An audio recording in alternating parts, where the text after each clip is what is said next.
Hello बच्चों, तो आज हम आपके सामने प्रस्तुत करने वाले हैं 12 फरवरी को जो एग्ज़ाम हुआ था सोशल साइंस का जैक बोर्ड क्लास 10th का, उसके ऑब्जेक्टिव क्वेश्चन हैं। तो चलिए शुरू करते हैं। पहला क्वेश्चन था, यूरोपीय महाद्वीप का सबसे प्रभुत्वशाली वर्ग निम्न में कौन था जो सामाजिक और राजनीतिक रूप से ज़मीन का मालिक था? कौन था?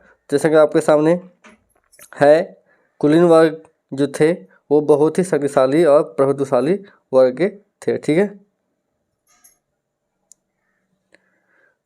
दूसरा क्वेश्चन है, 1834 में प्रसा की पहल पर किस सीमा शुल्क संघ बना जिसे जलवेराइन के नाम से जाना जाता है? इस संघ में अधिकांश कौन से राष्ट्र शामिल थे? तो वो थे जर्मन। कौन से थे? जर्मन। प्रारंभ से ही फ्रांसीसी क्रांतिकारियों ने किस प्रकार के कदम उठाए जिनसे फ्रांसीसी लोगों में एक सामूहिक पहचान की भावना पैदा हो सकती थी? तो एक संयुक्त समुदाय के विचार पर बल दिया, एक नया फ्रांसीसी झंडा तिरंगा चुना, स्टेट जनरल का चुनाव सक्रिय नागरिकों के समूह से किया गया। तीनों सही था, मतलब ये क्या हो जाएगा? हमारा डी ऑप्शन सही हो जाएगा। 1920 के दशक की शुरुआत में एक उग्र गुरिल्ला आंदोलन गुंडेम की पहाड़ियों पर फैल गया। गुंडेम भारत के किस राज्य में है? तो गुंडेम भारत के आंध्र प्रदेश में। ठीक है, कहाँ पे? आंध्र प्रदेश में। अवध किसान सभा का गठन करने का उद्देश्य क्या था? तो लगान कम करना, सही बात है। बेगार को सब समाप्त करना, सही बात है। जमींदारों को बहिष्कार करना, सही बात है। मतलब तीनों, मतलब इनमें से सभी। भारत से अफीम का निर्यात कहाँ किया जाता है? तो भारत से अफीम का निर्यात पुर्तगाल में, अमेरिका में, चीन में, यूरोप में। तो चीन में होगा। कहाँ पे? चीन में। कहीं कहीं आपको ऐसे अमेरिका मिलेगा, लेकिन अमेरिका गलत है। ठीक है।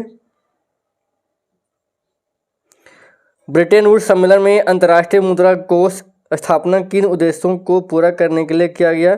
तो वैश्विक मौद्रिक का जो सहयोग बढ़ाने के लिए, सही बात है। उच्च रोजगार, सतत आर्थिक विकास को बढ़ावा देने के लिए, सही बात है। वित्तीय स्थिरता लाने के लिए, सही बात है। मतलब तीनों सही है, मतलब हमारा इनमें से सभी सी हो जाएगा। मशीन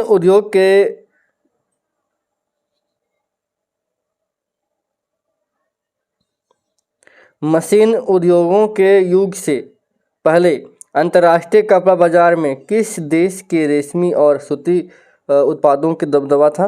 तो इतना जान लीजिए कि हमारा जो देश था भारत, उसका दबदबा बहुत ही ज़्यादा था। गुटेनबर्ग द्वारा मुद्रित पहली पुस्तक कौन सी थी?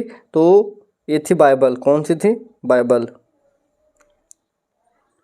भारत में सबसे पहले प्रिंटिंग प्रेस की स्थापना किसके द्वारा किया गया था? तो पुर्तगाली के द्वारा। किसके द्वारा? पुर्तगाल के द्वारा। निम्न में कौन दो ज्वलनशील गैसों हाइड्रोजन और ऑक्सीजन के यौगिक है? मतलब हाइड्रोजन और ऑक्सीजन दोनों को मिला देंगे, क्या बनेगा? जल बन जाएगा। क्या बन जाएगा? जल बन जाएगा। मतलब हमारा ये जल से हो जाएगा। वे संसाधन जो किसी प्रदेश में विद्यमान होते हैं परंतु उसका उपयोग नहीं किया जाता है, किस प्रकार संसाधन है? तो जब मैंने उसमें जो जीवित प्राणी होते हैं, नवीकरण, जिसको हम पुनः नवीकरण कर सकते, राष्ट्रीय नहीं होगा, तो मतलब ये हमारा संभावित संसाधन होगा। ठीक है। हमारे देश में निम्नलिखित में कौन सा स्थान स्थित मरुस्थल के नाम से जाना जाता है? हो जाएगा लद्दाख। क्या हो जाएगा? लद्दाख। बांधवगढ़ राष्ट्रीय उद्यान कहाँ पे है? तो मध्य प्रदेश में। कहाँ पे है? मध्य प्रदेश में है। निम्न में किनका मानना था कि बहुउद्देशीय परियोजना के चलते भारत की कृषि और ग्रामीण अर्थव्यवस्था औद्योगिक और नगरीय अर्थव्यवस्था समन्वित रूप से विकास करेगी? तो जवाहरलाल नेहरू जी ने। ठीक है, उनका मानना था। जल का महत्व संसाधन के रूप में समझते हुए राष्ट्रीय जल संसाधन के द्वारा प्रथम राष्ट्रीय जल नीति किस वर्ष बनाया गया था? 1987 से। ये थोड़ा सा न्यू टाइप में क्वेश्चन था। भारत में किस प्रकार की कॉफ़ी पैदा की जाती जो उसकी गुणवत्ता को बढ़ाता है? वो है अरेबिका। क्या है हमारा? अरेबिका। मैग्नेटाइट खनिज की विशेषता क्या है? सर्वोत्तम प्रकार का लोहा है, सही बात है। 70% लोहांश, सही बात है। सर्वश्रेष्ठ चुंबकीय गुणवत्ता, एकदम सही बात है। मतलब हमारा सही हो जाएगा इनमें से सभी। मर्मुगाओ पतन भारत के किस राज्य में स्थित है? तो गोवा में। कहाँ पे है? गोवा में। याद रखिएगा, मर्मुगाओ पतन। ठीक है। आपके पास लास्ट क्वेश्चन है इसमें 20 नंबर, सरकार को उत्तरदायी बनाने में किसका योगदान होता है? जनता का होता है, राष्ट्रपति का भी होता है और स्थानीय सरकार का भी होता है, मतलब इनमें से सभी है। निम्न में किस प्रकार की व्यवस्था में केंद्रीय सरकार राज्य सरकार को कुछ खास करने का आदेश नहीं दे सकती है? संघीय शासन व्यवस्था में। किसमें? संघीय शासन व्यवस्था में, क्योंकि एकात्मक में एक ही सरकार का अधिकार होता है। ठीक है। अमेरिकी समाज की आंतरिक समस्याओं के मामले को अंतर्राष्ट्रीय मंच पर किसने उठाया था? तो उठाया था कौन? टॉम स्मिथ और जॉन कार्लोस ने। ठीक है। 1998 में ब्रिटेन की सरकार और नेशनलिस्टों के बीच किस प्रकार का समझौता हुआ जिसमें दोनों पक्षों ने हिंसक आंदोलन बंद करने की बात स्वीकार की? तो इसमें क्या है? हिंसक को बंद करना है, हिंसा को बंद करना है, मैंने हम लड़ा झगड़ा नहीं करना, मैंने शांति समझौता हम कुछ करना है। ठीक है। चाहे जल समझौता नहीं करना, न व्यापार करना, नहीं कृषि समझौता करना, तीनों नहीं करना, मतलब हमको शांति चाहिए तो शांति समझौता होगा। ठीक है। विश्व में किस प्रकार की विभिन्नताएं आज बड़ी व्यापक चल रही है? राजनीतिक, सही बात है, ये भी चल रहा है, धार्मिक भी चल रहा है, जाति भी चल रहा है, मतलब इनमें से सभी हमारा चल रहा है। ठीक है। स्वयं कांशीराम ने नेतृत्व में 1983 में किस पार्टी को गठन किया था?